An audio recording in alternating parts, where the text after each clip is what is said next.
Wednesday between shows in the little park with the fountain. It is Tony Award week. Interesting to be on a show that is not nominated for Best Musical, Back to the Future. Not a surprise. In this heavy hitter season, we are a show that is doing great business, but I don't think that we are seen as high art by a lot of nominators and folks. So the fact that we weren't nominated for Best Musical in this season full of musicals is not a surprise to me, and I think most people.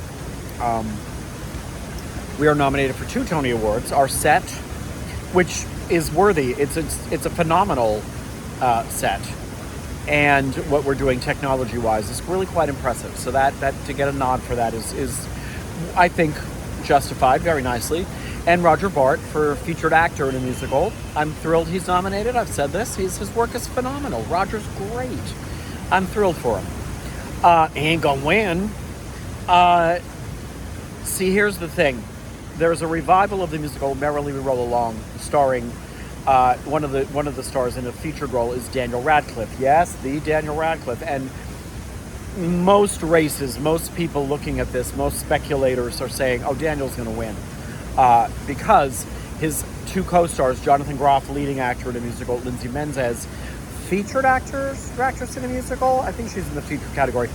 That trio is so strong in this show that most races are saying, most bettors are saying, oh, the 3 of them win. It wins Best Revival of a Musical. Its director wins Best Director of a Musical. It's seeming pretty clear that that's how it's going to go down. We'll see on Sunday. So for Roger to be nominated and just kind of be able to go and sit back and be part of it is nice. Let's be clear, it's a work event. It's a work event. It's a lot of effort. But he is going to represent our show on the red carpet, and it's a great honor to do that. And I know that he will take that responsibility on for all of us and the longevity of our show, and good for him. It's interesting, too, that this is the 2nd year in a row that I am dressing a Tony nominee. Last year on Leopoldstadt, I dressed Brandon Uranowitz, who did end up winning Best Actor in a Play. Featured actor in a play? See, already a year later, I can't remember. He won, and thanked me on the broadcast, which was a career high and a thrill. Of all the things I've done on 32 shows, things I can remember as high points in my dressing career, certain quick changes that we pulled off without a hitch 8 times a week, certain hilarious moments, certain things. There are so many. That night is really the highlight, and more than getting called out on the broadcast, it was the end of the night where the ceremony that year was all the way uptown at the Uptown Palace Theater. They're never going back there. It did not work out. So we were all at a party in Midtown here for the company, waiting for the nominees and winners to join us. And me and Mark, the wig supervisor who did Brandon's hair, by the end we're like, he better get here soon because I got to go home.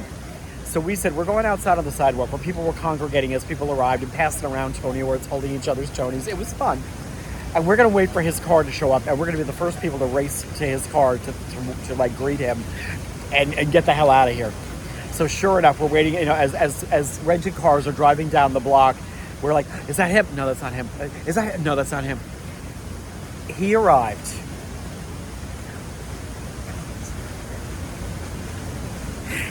He got out of the car.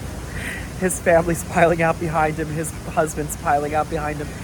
And he is running down the block holding a Tony Award toward us as Mark and I are running down the block toward him. And he and I grabbed each other first. And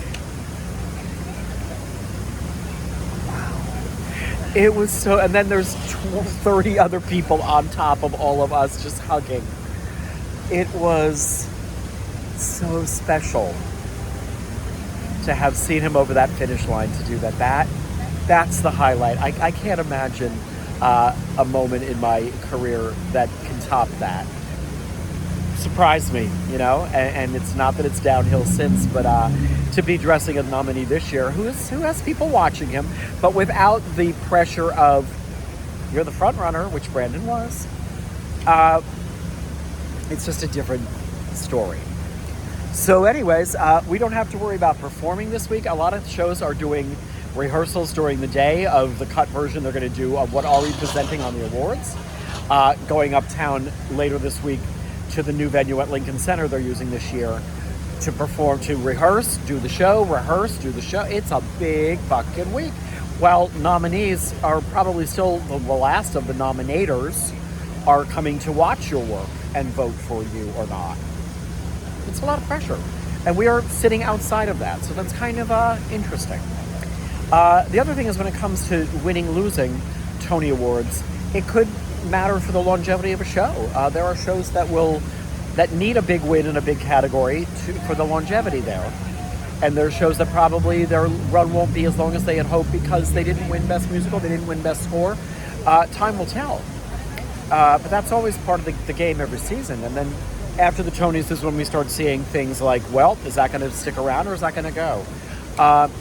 Now, this is something else I only found out from other dressers this week. And I don't know the very specifics on this, but there is some rule. I don't know who started this, who's enforcing this, why this is a thing. A Broadway show apparently has to run a minimum of 100 performances. Now that is 12 and a half weeks of 8 shows a week after your opening night in order to retain certain rights, marketing rights, to say it's the Broadway show now going on tour. Some weird, it's my damn show. What do you mean I can't just do what I like with it after it runs 30 shows and collapses? I've been on plenty of those. Anybody that has more information, please feel free to tell me. You usually do. And anything I got wrong, please tell me. You usually do.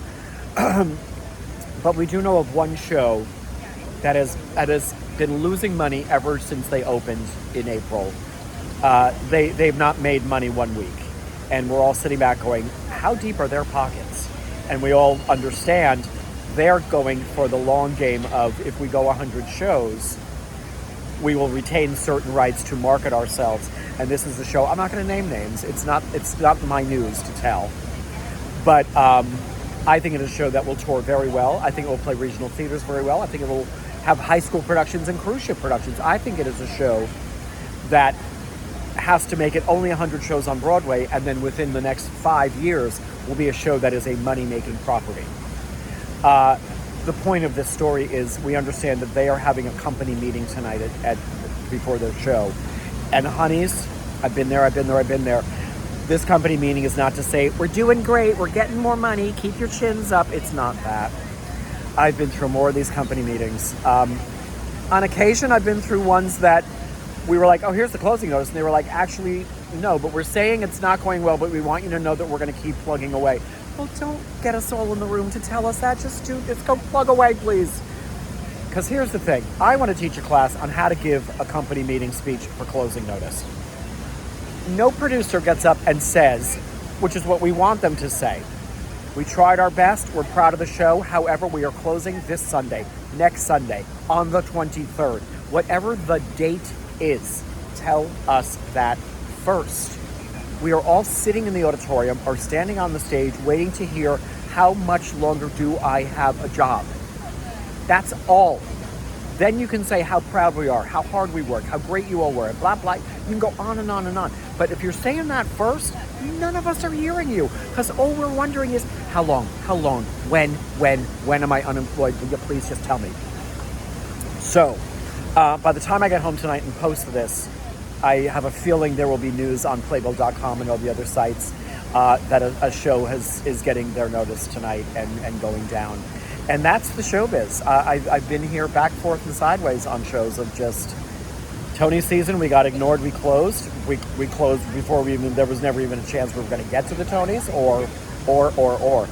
Now here we are, Back to the Future. We have tickets on sale through next April, which is delightful. And I don't think that's the end. I just think that's the way you market a show, to let people know it is not indefinite. So buy a ticket, please. Because much like the Statue of Liberty, it's always going to be there. I'll go see it someday. Broadway doesn't work like that. But knowing that we're secure through the end of next April is a lovely thing. I have a feeling it'll go longer, and I have a feeling a lot of the shows this season, win or not win, will be in the rearview mirror while we're still a tourist attraction making money at the Winter Garden. Whether I'll be there or not, time will tell on that too.